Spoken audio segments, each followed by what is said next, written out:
Hey, tailgaters! Ross of the Pigskin Tales podcast here. Feel that summer heat?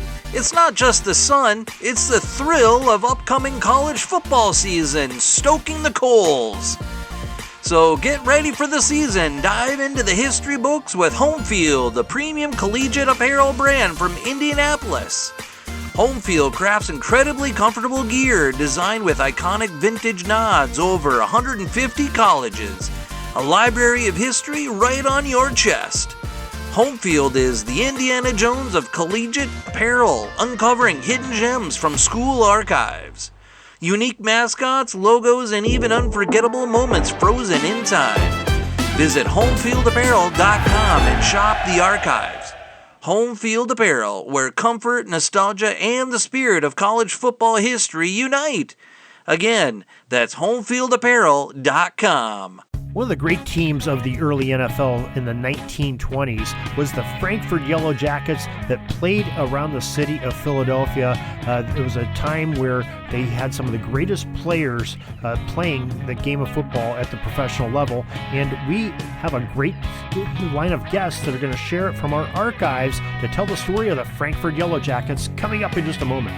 This is the Pigskin Daily History Dispatch, a podcast that covers the anniversaries of American football events throughout history on a day-to-day basis. Your host, Darren Hayes, is podcasting from America's North Shore to bring you the memories of the gridiron, one day at a time. So as we come out of the tunnel of the Sports History Network, let's take the field and go no huddle through the portal of positive gridiron history with pigskindispatch.com.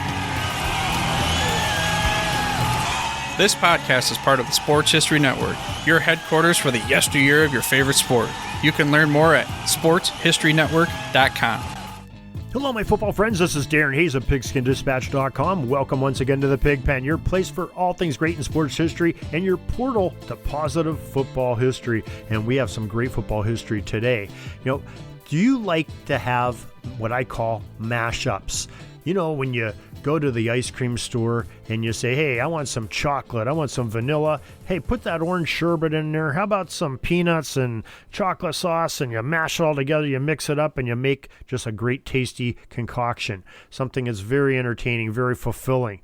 Well, that's what we're going to do today with this little bit of football history where we look at the Frankford Yellow Jackets.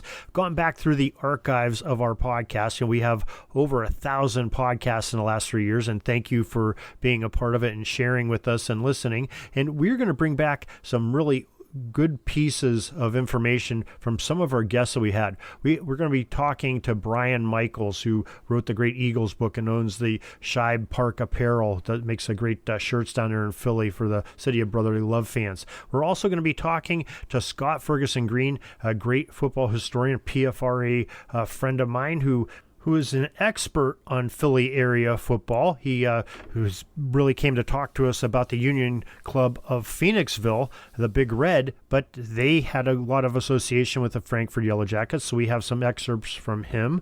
We also have the great Upton Bell, whose father, Bert Bell, had quite a connection, and his mother, to the Frankford Yellow Jackets.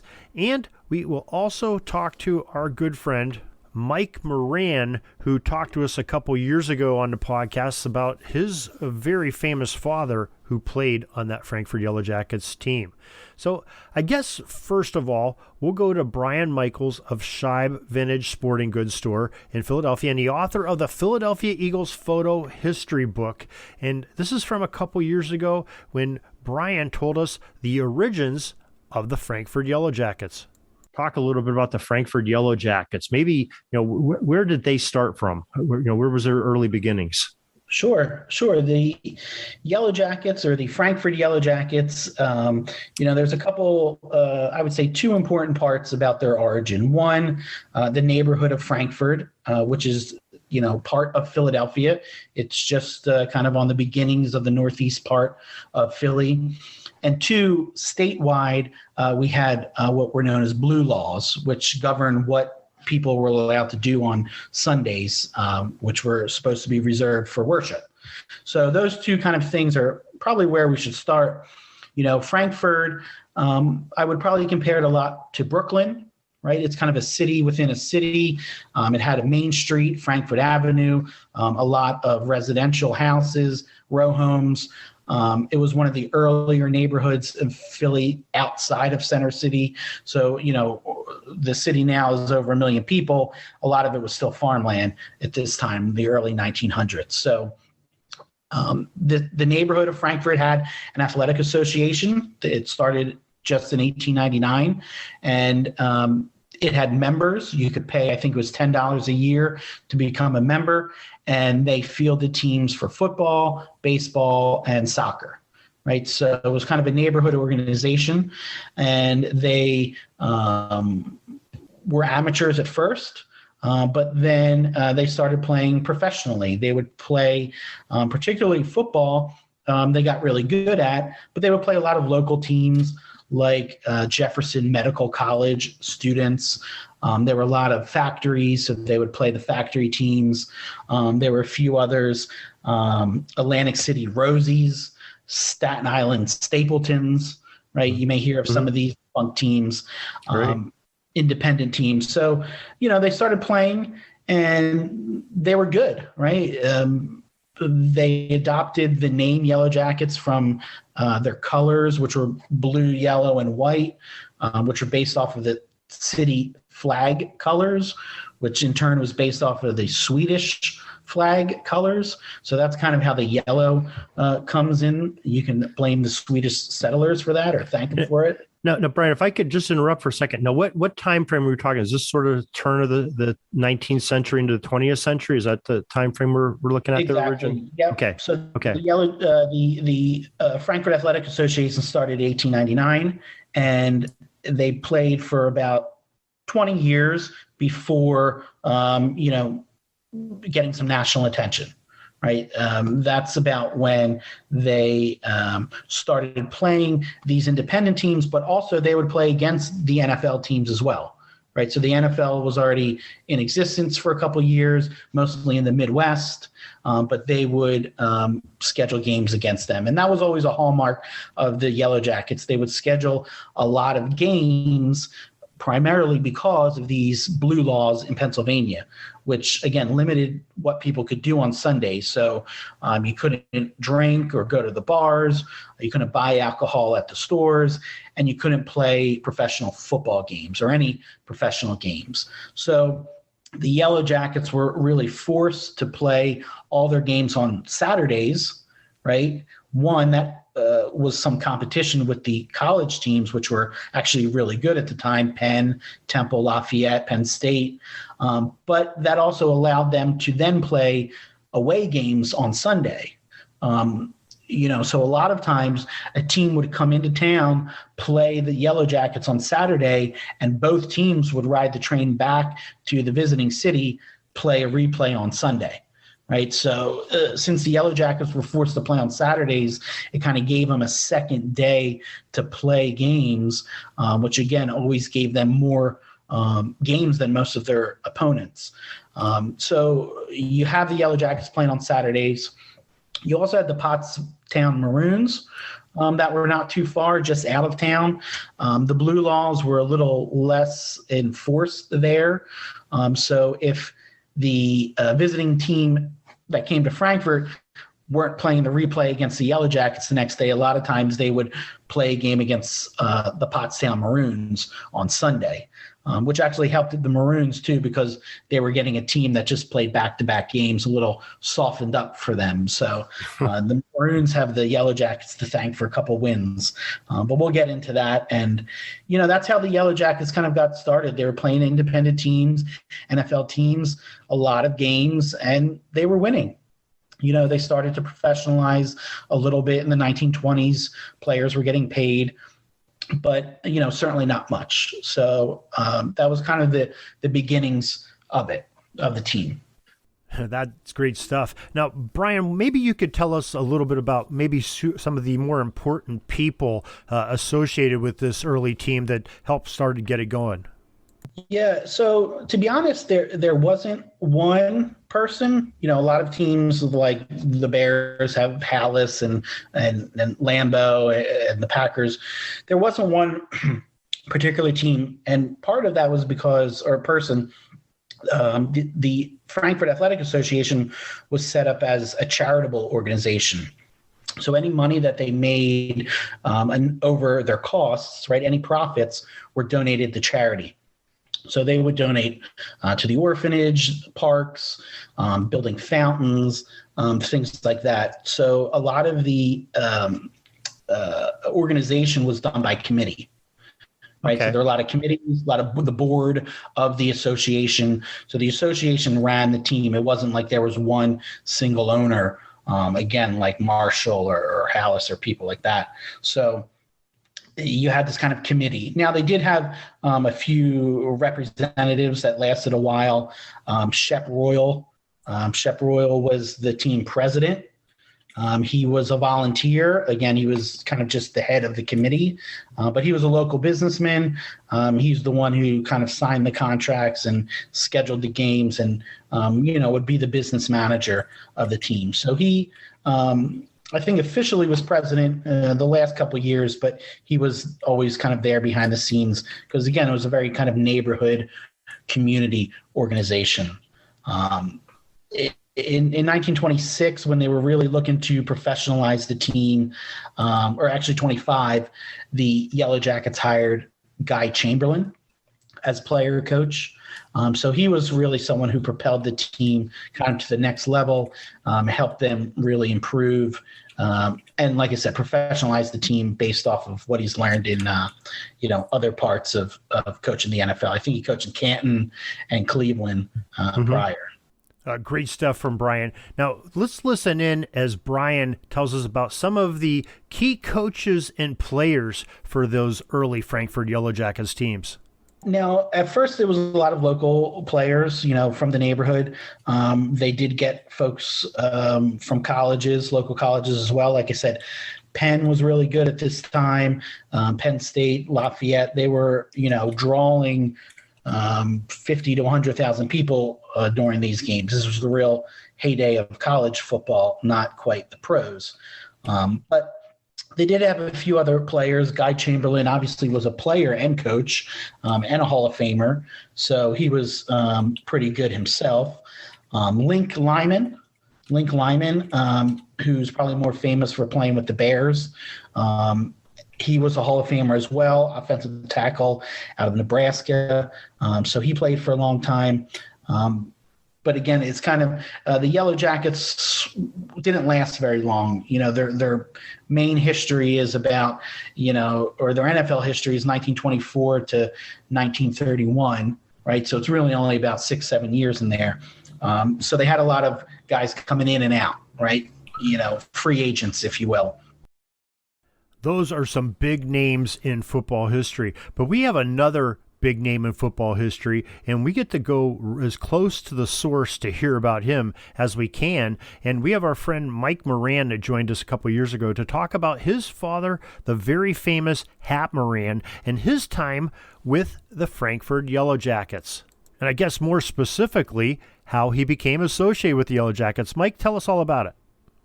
And then I guess I don't know. Well, I have the letter that his football coach at Grinnell wrote to the coach of the Frankfurt Yellow Jackets, recommending him as a player.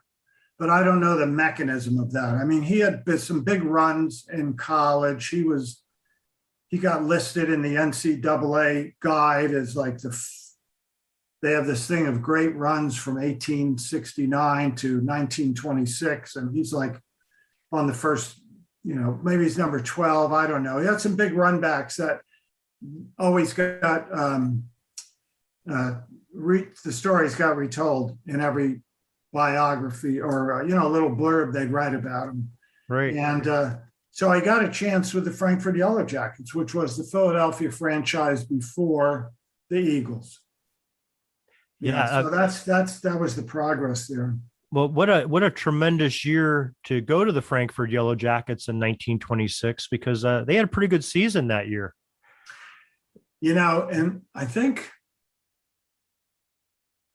I'm not sure if it was 25 or 26 that they brought Guy Chamberlain as their coach. It might have been the year before. But I mean, a lot of people never heard of Guy Chamberlain, but Guy Chamberlain was like the Bill Belichick of the 20s. He had been on the original Decatur Staleys with Hallis. Before it was the Bears. He was the coach of the Canton team. He won in the first 10 years of the NFL. I think he won 5 of the championships, or was involved with 5 championship teams. So Chamberlain, he pulled it all together in 26, and they won the NFL title that year.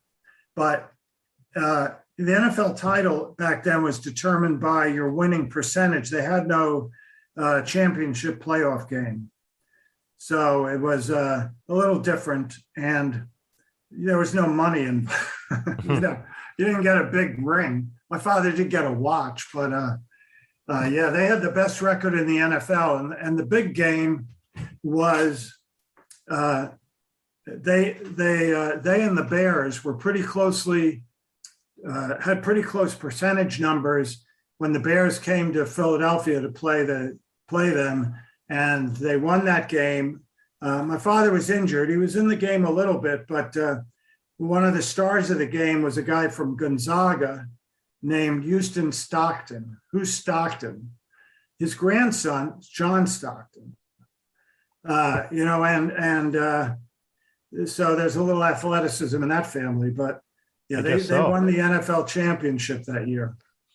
Yeah, now I guess if I remember correctly, didn't they, the Frankford Yellow Jackets winning the NFL championship, and they had the rival league, the Red Grange original AFL was going on, and the Philadelphia Quakers, which Frankford is just a suburb of Philadelphia basically, and the Quakers were the champions of the AFL.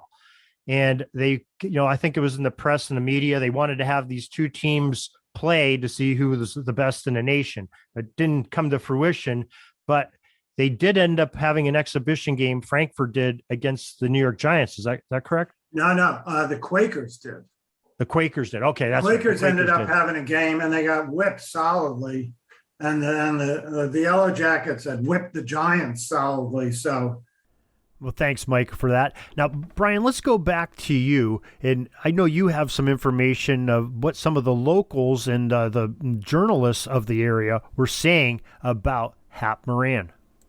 And they mentioned, I think the sports writer at the time, they were really loquacious in writing. They wrote, he was like a star let down from the planet Mars with plays that the poor fish of the earth knew nothing about.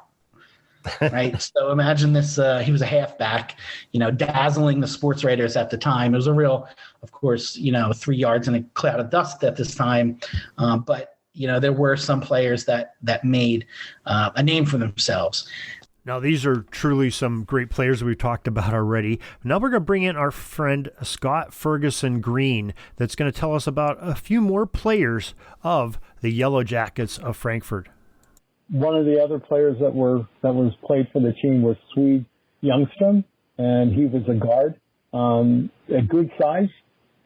He played for not only Union Club of Petersfield, but he also played for the Buffalo Americans. He was one of those players that took a train up to Buffalo after the game on Saturday, took a train up to Buffalo and played for the Buffalo All-Americans on Sunday. He also played for the NFL champion Frankford Yellow Jackets in 1926.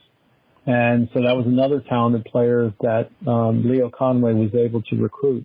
Now, Brian Michaels, I believe you had a couple more players you want to talk about that sort of rounds out these great rosters of Frankfurt. Doc Bruder, Tex Hammer, Two Bits Homan, Two Bits because he was only 5'5". Also claims to have started the touchdown dance. Two Bits Homan was the first person to have a touchdown dance. We also had Jug Earp, Pi Wei, Swede Ljungström, Wookie Roberts. All right, we don't want to leave out any of these big-time players that played for the Yellow Jackets. Scott Green, I believe, had one more player that he wanted to talk about that played on that roster. Absolutely. Lou Little was another famous tackle from the University of Pennsylvania, who actually was someone who was really recognized as one of the premier tackles in the league. He also played for the pre-NFL Frankford Yellow Jackets before they entered the NFL. As I mentioned before, Lud Ray was also from the University of Pennsylvania. Like I mentioned previously, he was a co-founder of the Philadelphia Eagles. Now, wow, those are some of the big names in pro football back in that era. No wonder Frankfurt was so good in a couple-year period. Now, I guess, Brian Michael, let's go back to what he said and told us about the 1924 and 1925 seasons of the Frankfurt Yellow Jackets. Yeah, and actually leading up to the 26th season, the 24 and 25 are pretty interesting too. Like I said, the Yellow Jackets were good. The NFL wanted them. They came into the league in 1924. They finished the first year with a record of 17-3-1. And if we tabulated the winning percentages like we do currently, they would have actually won the season that year. They had an 11-2 record against NFL teams, right, through 14 games. But most of the other NFL teams only played 9 or 10 or 11 games. So like I said, their ability to play more games gave them better winning percentages just by the fact that they, had more games under their belt, even though, a team like the Bears, who they lost to twice that season, had a lower winning percentage at the end of the year. Now, the NFL that year said they were they were determining the winner on November 30th. And based off of that, the Bears won the league that year, right? I think Cleveland and the Bears both finished above them, actually. So, again, you see the Yellow Jackets coming into the league, playing a lot of games, winning a lot of games, already kind of stirring up some controversy. Now, they didn't beat the Bears. The Hallis's Bears were still always good, but they kind of made a splash in their first season. And I think that was important for them and for the NFL to have that East Coast franchise that they could come back to. And, in 1925, you had Pottsville around as well. The Pottsville Maroons, which is just, probably, I would say 30, 40 miles outside of the city. As I mentioned before, they would usually get teams on the return leg of playing Frankfurt on a Saturday. They would come to play Pottsville on Sunday, right? So Pottsville was good that year, right? They were, I think, 5-1, and the Yellow Jackets beat them part way through the season. They beat them, I think, 20-0, so pretty handedly. And at that time in 1925, a promoter came up with the idea that whichever team wins, Pennsylvania, would then play an all-star game against Notre Dame. Right? It would be this kind of promotional game at the end of the year, the best team in Pennsylvania versus Notre Dame All-Stars. The Yellow Jackets said, sure, makes sense. We just crushed Pottsville, so let's do it. Well, it turns out that a couple of weeks later, after the Yellow Jackets, who again now played 3 games in 4 days, it was Thanksgiving. They played on Thanksgiving, then they played on Saturday, and then now they're playing Pottsville Maroons on Sunday. Well, the Maroons crushed them in return, doubly, 49-0, right? So Pottsville ended up beating the Yellow Jackets and then kind of winning the city championship, unofficial city championship, which meant that they would play the Notre Dame All-Stars. Now, this game was set to take place in Philadelphia. And at this point, the Yellow Jackets, who also had a game scheduled on that day, said, we don't want this exhibition of Pottsville and Notre Dame taking place on the same day in our city, right? We have certain territorial rights granted by the NFL. So they petitioned the NFL to cancel the game. They told Pottsville, you're not allowed to play this game. And Pottsville went ahead and played it anyway. So what happened was that the NFL then basically vacated Pottsville's season, right? They would have won the championship, but because they played this game that they were forbidden to play, the championship was taken away and given to the Chicago Cardinals.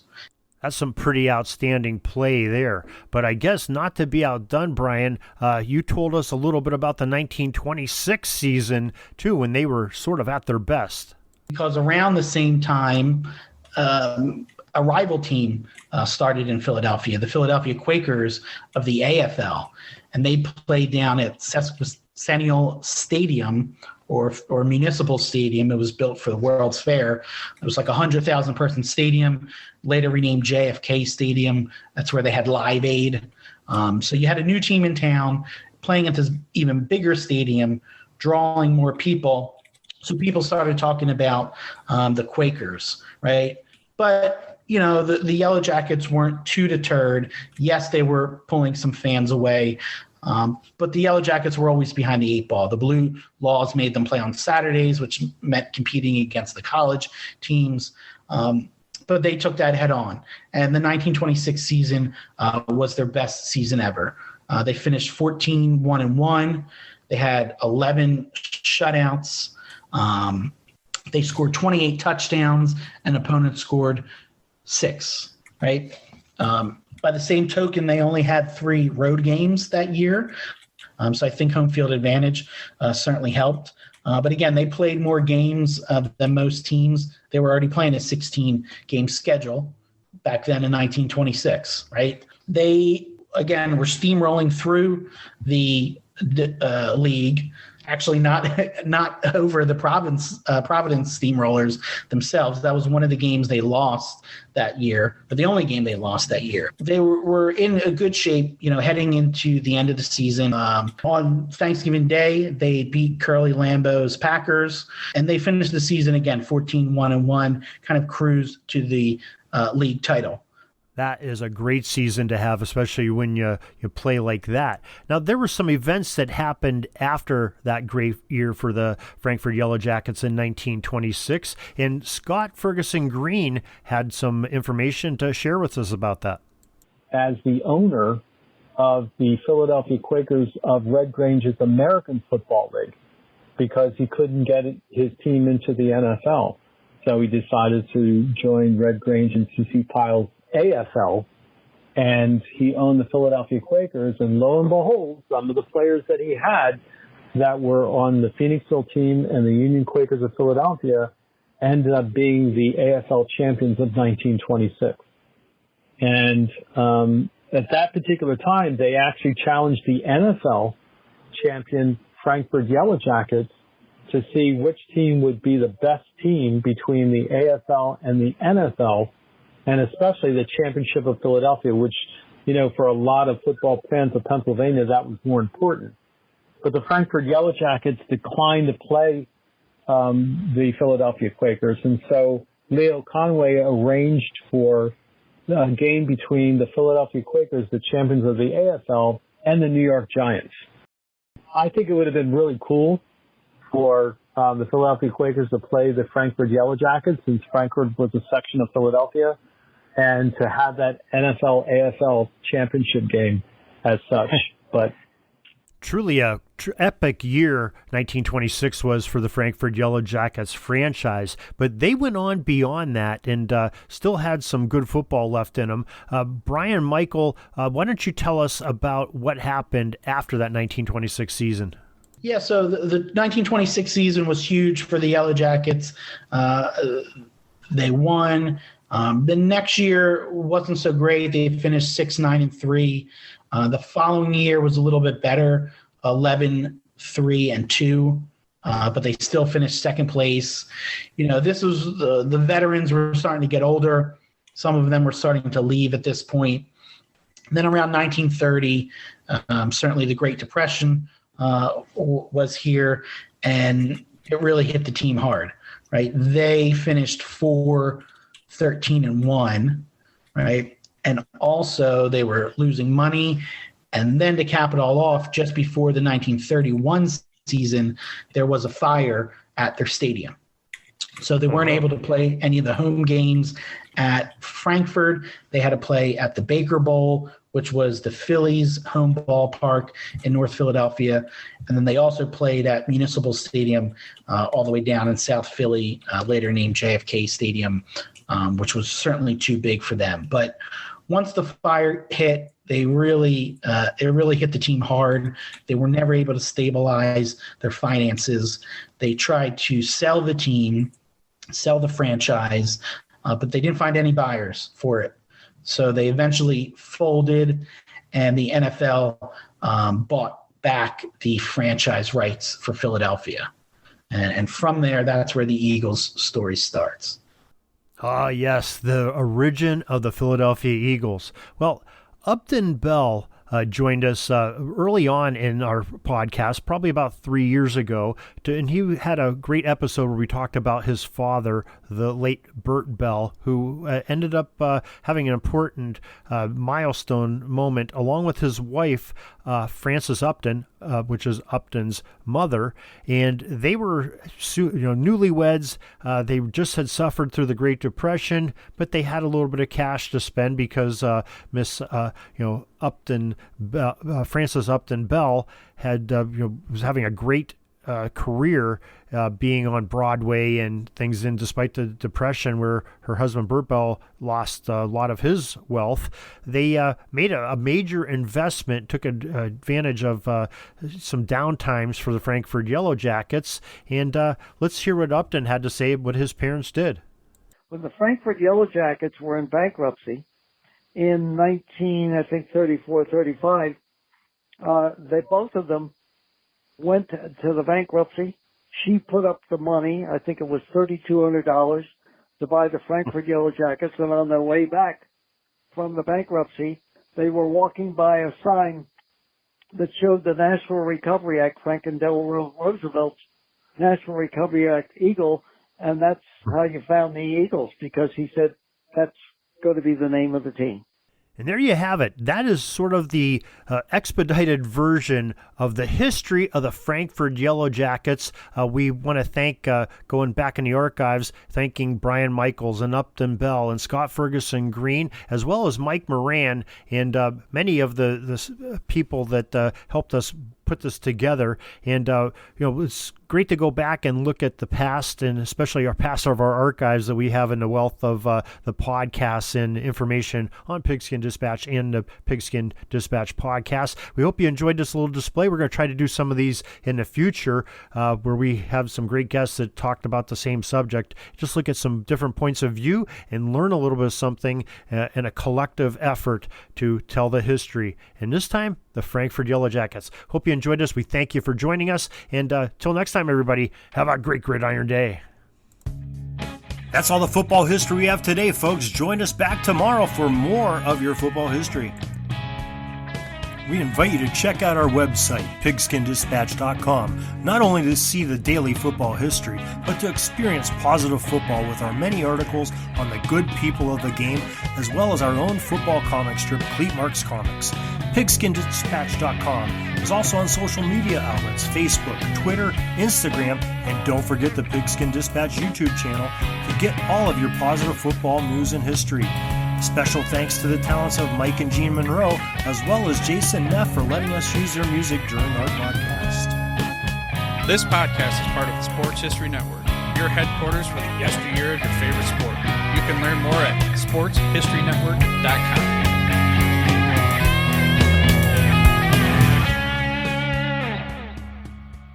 Hey there, sports history fan. This is Arnie Chapman, aka the Football History Dude, and I wanted to thank you for stopping by to listen to another episode here on the Sports History Network. Our podcasters are passionate about uncovering and sharing sports stories from yesteryear. And if you didn't know it already, we have over 30 shows across the network covering all sorts of sports history topics. In fact, here's a glimpse into one of our awesome podcasts here on the network.